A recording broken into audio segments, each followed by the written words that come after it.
Hoje vamos falar sobre um assunto que diz respeito a todo ser humano, a morte. Mas não é simplesmente sobre a morte, mas sobre a educação para a morte. E para isso convidamos Dejair Batista de Paula Júnior, que vai responder alguns questionamentos. Vamos também ver a mensagem do Momento Espírita, número 28, que foi lançado recentemente.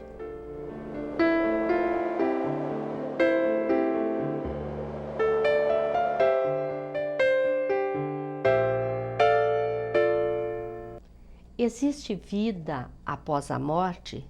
Para onde vamos após a morte? Como vamos nos sentir neste momento da nossa vida? Estas perguntas ainda são muito comuns entre os homens. A doutrina espírita nos traz informações muito claras e lógicas a este respeito, pois nos apresenta o mundo espiritual e sua relação com o mundo corporal. E com relação ao estado dos homens no momento da morte, conforme está registrado no Livro dos Espíritos, obra básica do Espiritismo, Allan Kardec perguntou qual o sentimento que domina a maioria dos homens no momento da morte: a dúvida, o temor ou a esperança? A resposta dada pelos espíritos superiores foi: a dúvida nos céticos, o temor nos culpados, a esperança nos homens de bem. Como vemos, dentro da mais perfeita lógica. Dejair Batista de Paula Júnior é nosso convidado para falarmos sobre a educação para a morte, sobre como nos prepararmos para a morte. Mas antes, a mensagem do Momento Espírita. Era uma viagem de férias, mas o pai a desejara transformar em uma viagem de cultura. Por isso, os países que seriam visitados e os locais foram devidamente selecionados. Levava a esposa e os filhos a museus, salas de arte, bibliotecas, universidades, a fim de que vissem ao vivo a história do homem em pinturas, livros, arquitetura. Velhos castelos foram visitados, conservados uns, somente ruínas outros. E o pai se esmerava em apontar detalhes que assinalavam o esforço do homem para defender a sua casa, as suas terras, de outros homens. Ali, o castelo feudal fora erguido em ponto estratégico, permitindo que das torres de vigia se pudesse ver muito ao longe o eventual inimigo que desejasse chegar por via fluvial. Em outra instância, a imponente construção de pedras fora erguida exatamente em local próximo a uma imensa pedreira, facilitando a aquisição da matéria-prima. Entre as ruínas do que fora um castelo imenso, erguido bem no alto, dominando a paisagem, o destaque para a pequenina porta de madeira, quase oculta entre as folhagens. A porta da traição. Ela fora deixada aberta para que os inimigos adentrassem e tomassem o que era considerado local inacessível. E assim transcorria a viagem, cheia de cores, de vivacidade, história e apontamentos. Mas, depois de terem visitado antigas igrejas de extraordinária arquitetura e riqueza sem par, um dos meninos voltou-se para o pai e fez a pergunta: Pai, por que as igrejas têm torres tão altas? O pai parou um momento. Ele lera muito para ser o guia cultural naquelas férias. Esmerara-se em aprender sobre arquitetura, pintura, história. Mas não se lembrava de nada ter lido a respeito. Recordou-se com rapidez da visita à igreja de Saint-Michel, no monte de mesmo nome na Normandia. Ali, a estátua do arcanjo São Miguel culmina na torre de 32 metros. Rapidamente ainda rememorou outras igrejas visitadas, algumas erguidas em locais altos, privilegiados e com suas torres escalando o céu. e estava pronto para abrir a boca e falar da arquitetura, da influência dos estilos. Quando o filho menor falou: ora, é simples. As igrejas têm torres pontudas para levar mais depressa as orações das pessoas até Deus. É como torre de transmissão de rádio.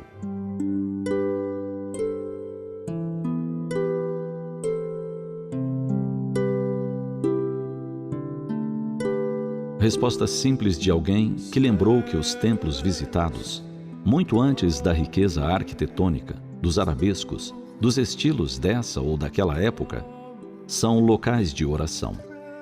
Templos que o homem ergueu através dos tempos, em todas as épocas, no intuito de ter um local para falar com Deus. Um abrigo, um refúgio para dialogar com a divindade. E se Jesus ensinou que o templo devia ser o do coração e o altar o da consciência de cada um para o diálogo com o Pai de todos nós, justo é perceber que o homem sempre buscou esse contato com o Criador. Assim, utilizemos nossa mente e coração para erguer torres que atravessem os céus pelos poemas da oração. Essas torres, com certeza, serão inigualáveis em altura, porque os versos viajarão pelas antenas do pensamento até o Pai amoroso e bom de toda a humanidade.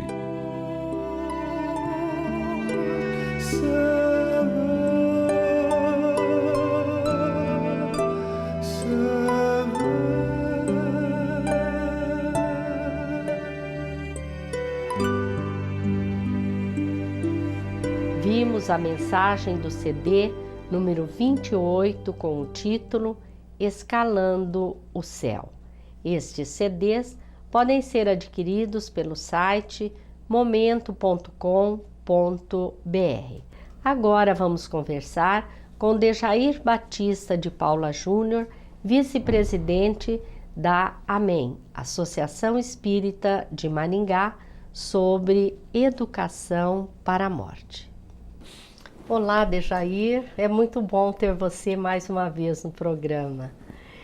Em muitas famílias, o assunto morte é tratado com muita naturalidade. Já em outras famílias, não se fala sobre o assunto. É importante falar sobre este assunto? Sim. Na visão da doutrina espírita, é um assunto que deve ser tratado com simplicidade, com naturalidade, pois a única certeza que todos nós, seres humanos viventes na Terra, é que um dia nós morreremos. E não sabemos quando. Pode ser hoje, amanhã, daqui 10 anos, 30 anos, 40 anos. Então é muito importante que nos preparemos para a morte dos nossos entes queridos, assim como a nossa própria. Francisco de Assis, um dia ele estava capinando o quintal da igreja que ele e os seus irmãos construíram, irmãos de fé, e ele estava capinando e Frei Leão, que era muito próximo a ele, perguntou: irmão Francisco, se o senhor soubesse que morreria hoje ainda, o que o senhor faria? E ele, pegando o seu instrumento de trabalho, se apoiou nele e começou a pensar, e foi longe dentro de si mesmo. E retornou a pergunta respondendo: eu continuaria capinando o quintal. E continuo com a mesma tranquilidade, com a mesma paz de espírito. E a pergunta, se fosse feita a nós, o que nós faríamos? Será que nós estaríamos em paz com a nossa própria consciência? Ou será que nós sairíamos ligando, pedindo perdão para um, desculpando outros, né? Nós precisamos refletir sobre a morte, pois ela é muito importante. Nós nos educamos muito para a vida. Profissões, para sermos pais, mães. Mas precisamos nos educar enquanto estamos vivendo para a morte, pois ela também é um processo importante. Inclusive, o fato de se tratar do assunto em família faz com que todos estejam preparados para uma possível desencarnação, né? Os filhos, os pais, todos poderão desencarnar, não sabemos qual irá primeiro, né? Então, é esse momento de diálogo, de enfrentamento que vai realmente fazer com que se veja com naturalidade, né? E infelizmente algumas famílias fazem o contrário. Eu convivi com pessoas que muitas vezes, quando se falava o assunto morte, a mãe falava para o filho: bate na boca 3 vezes, menino. Onde já se viu falar esse assunto? A gente atrai. E não deve ser pensado dessa forma. Tem que tratar com naturalidade, pois, como pode ocorrer com qualquer um de nós, nós precisamos estar preparados.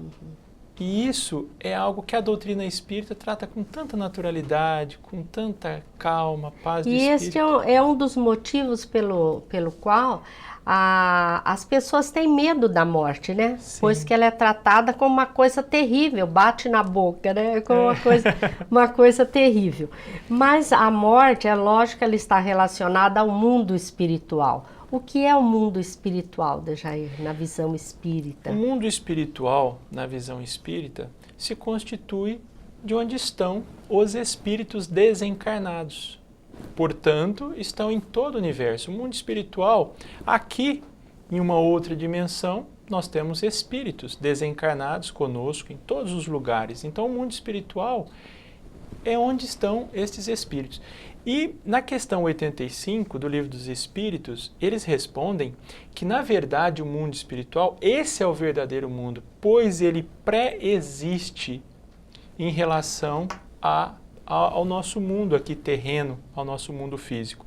Então, esse mundo, ele é o mais importante. Ele é o mundo real. Nós estamos aqui para progredirmos, para sermos espíritos melhores, espíritos mais evoluídos. E o mundo físico e o mundo espiritual, eles interagem o tempo todo, se interrelacionam. Então é muito importante nós estarmos bem para termos essa boa interação. E quando chegarmos lá, chegarmos bem, né? É comum as pessoas terem assim o mundo espiritual como algo muito abstrato, né? E nós então te perguntamos se é somente após a morte que nós vamos para o mundo espiritual ou nós estamos em contato direto com ele?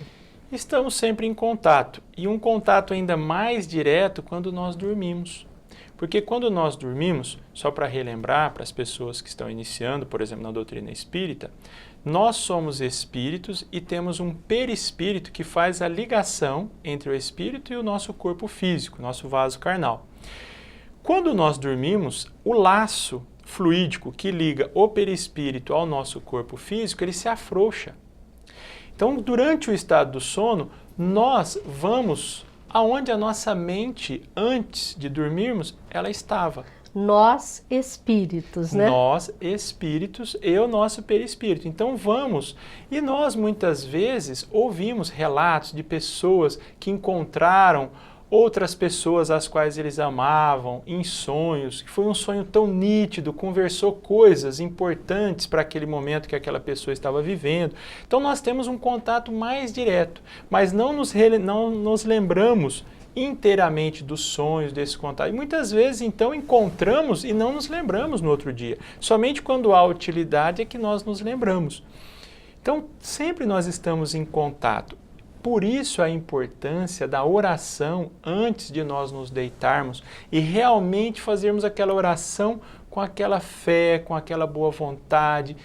Se estivermos com sono, quando eu estou com sono, eu fico em pé para fazer oração, porque ela é importante ser feita de coração e sempre nos esforçarmos para que o nosso pensamento esteja sempre ligado a Jesus, ao nosso anjo guardião, aos nossos bons espíritos, para esse momento. Nós nos referimos a nós espíritos, porque é comum as pessoas dizerem meu espírito, né? Enquanto que nós somos um espírito que estamos em um corpo físico, não é, Dejair? Sim. E o que é que acontece após a morte, quando nós chegamos a esse mundo espiritual? Esse é um ponto muito importante, porque muitas vezes as pessoas dizem, Deus vai te castigar se você fez o mal, Deus isso, Deus aquilo. Deus, Ele nos ama infinitamente. E todos em igualdade, e Ele tem as suas leis. E Kardec pergunta na questão 621 aos Espíritos, onde está escrita a lei de Deus? E os Espíritos respondem, na consciência. Então todos nós, enquanto aqui estamos, muitas vezes, devido ao corpo físico, que coloca uma certa resistência a nós, espíritos, a nossa consciência, muitas vezes nós cometemos pequenos crimes, ou às vezes até um pouco mais pesados, e as pessoas não descobrem, elas não sabem, mas a nossa intimidade, nós espíritos sabemos. E enquanto aqui estamos, muitas vezes, nos esquecemos, colocamos panos quentes nisso. Mas quando chegamos no plano espiritual, tudo que nós fizemos de bom, todas as nossas virtudes, mas também tudo que fizemos de mal a alguém, às outras pessoas e a nós mesmos, e os vícios que ainda temos, vêm à tona. Então a nossa consciência mostra naquele momento o nosso estado de espírito e se iremos estar felizes ou se sofreremos. Dejair, o que é que nós podemos fazer enquanto estamos aqui na Terra para chegarmos em uma condição melhor no plano espiritual? Nós podemos fazer várias coisas. Vamos comentar sobre algumas. Primeiro, trabalhar o perdão nas suas 3 facetas enquanto aqui estamos. Nos esforçarmos muito para perdoar as outras pessoas quando elas nos ofendem de qualquer forma, de qualquer jeito, nos esforçarmos para perdoá-las, para perdoarmos a nós mesmos quando nós cometemos erros e também para pedirmos perdão às outras pessoas quando nós também cometemos uma ofensa contra elas. A nossa consciência estará melhor, mais tranquila.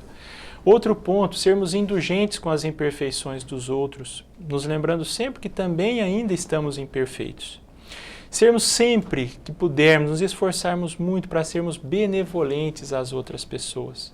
Sermos úteis em todas as circunstâncias, com todas as pessoas. Trabalharmos a humildade, nos lembrando sempre que devemos colocar a verdade acima de nós mesmos, acima dos nossos interesses pessoais.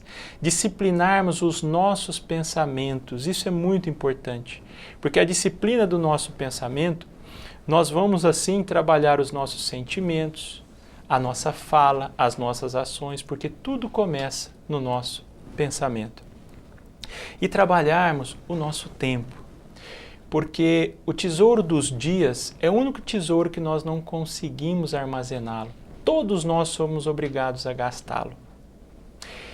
E se gastamos bem, nos sentiremos bem. Se nós gastarmos esse tesouro mal, de forma que não ajudemos a ninguém, nem a mesmo a nós mesmos, nos sentiremos mal. Então é muito importante, enquanto aqui estivermos, fazermos todo o bem que pudermos e nos esforçarmos para aprender cada vez mais sobre o amor. É muito comum, Dejair, as pessoas, após a desencarnação de um ente querido, ficar preocupados, né? Como será que ele está no mundo espiritual? E para a gente obter uma resposta, seria muito importante a gente perguntar como ele viveu aqui na Terra, né? Por essa relação exatamente que você está fazendo entre a vivência aqui na Terra e o estado de espírito após a morte, não é? Sim, isso é muito importante. E então nós perguntamos a você se é possível nós realizarmos essas mudanças a que você se referiu enquanto estamos aqui na Terra. Na questão 909 do Livro dos Espíritos, Kardec teve essa mesma preocupação. Poderia sempre o homem vencer as suas más tendências? E os espíritos respondem com uma tranquilidade, de maneira tão simples: sim, e frequentemente fazendo poucos esforços. O que lhes falta é a vontade. Ah, quão poucos dentre vós fazem esforços. Assim, nos deixando claro que basta nós termos vontade. É que, infelizmente, muitas vezes nós falamos da boca para fora, mas nós não temos uma real intenção de nos transformarmos, porque quando nós realmente queremos, já não suportamos mais algum tipo de vício, alguma má tendência, e nós queremos fazer essa mudança, nós então damos a importância, já não somos mais indiferentes em relação a ela. Fazemos os esforços e já não colocamos mais a responsabilidade no outro da nossa mudança. Nós nos esforçamos para realizar essa mudança. E assim vamos, como diz Joana de Ângeles, temos que nos esforçar para ter paciência, muita perseverança, muita fé em Deus e fé em nós mesmos, na nossa capacidade de transformação, porque Deus jamais dá um fardo mais pesado que os nossos ombros sejam capazes de carregar. E como que nós fazemos para saber em que ponto do caminho terrestre nós estamos e o que é que falta para nós alcançarmos aquilo de que necessitamos para uma condição melhor, mais feliz no plano espiritual? A doutrina espírita, ela é muito interessante nesse ponto, porque quando nós a estudamos, nós temos uma noção do caminho que nós devemos percorrer.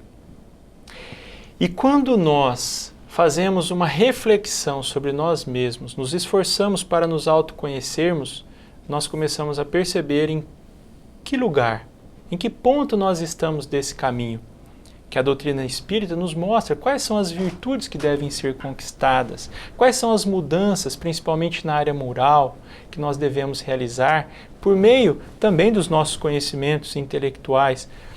E assim nós sabemos onde estaremos. E Santo Agostinho, quando ele responde à questão 919A do Livro dos Espíritos, ele nos dá como que nós podemos nos autoconhecer. É todos os dias fazer como ele fazia, ele nos diz, refletir sobre o que eu fiz de bom, o que eu fiz que não foi bom e o que eu deixei de fazer de bom para alguém que pode ter causado mal por eu não ter feito aquele ato bom. E todos os dias ele fazia essa reflexão. E quando ele tinha dúvida se um ato tinha sido bom ou mal, ele pensa, e se alguém tivesse feito isso? Ele saía de si mesmo e colocava, se uma outra pessoa tivesse cometido esse ato, como eu o julgaria? Né? Eu refletiria a respeito daquele ponto. E aí voltava para si mesmo. Então esse ponto é muito importante. Estudar a doutrina espírita, mas refleti-la sobre a nossa vida, aplicá-la em nós. E assim nos autoconhecendo todos os dias, fazendo essa interação, nós saberemos onde estamos e assim também teremos uma meta, onde nós queremos, podemos e devemos chegar. O autoconhecimento é de fundamental importância, né, Dejair? Porque ele nos dá exatamente essa diretriz. O que eu posso melhorar em mim, o que eu já conquistei de bom, né? Porque nessa autoavaliação, muitas vezes, as pessoas acham que é para identificar só o que nós temos de negativo. Mas é muito importante identificar o que já temos de positivo, não é? Sim. Para que isso sirva de estímulo para que nós continuemos, né? Sim, todos nós podemos e devemos continuar. E sempre também lembrando, como a senhora lembrou muito bem, que nós também já conquistamos algumas virtudes, ou pelo menos parcialmente estamos a caminho, já fizemos algumas conquistas. Sim. E podemos fazer muito mais. Muito mais, né? Isso com certeza vai nos encorajar, porque fica aquela sensação de que eu tenho muitos erros, muitas falhas, mas nós também temos pontos positivos, né? Sim. Nós agradecemos a sua participação, agradecemos a todos os telespectadores que estão conosco. Lembramos que este e outros programas podem ser vistos também no site amemmaringá.com.br. Muito obrigada a todos e muita paz.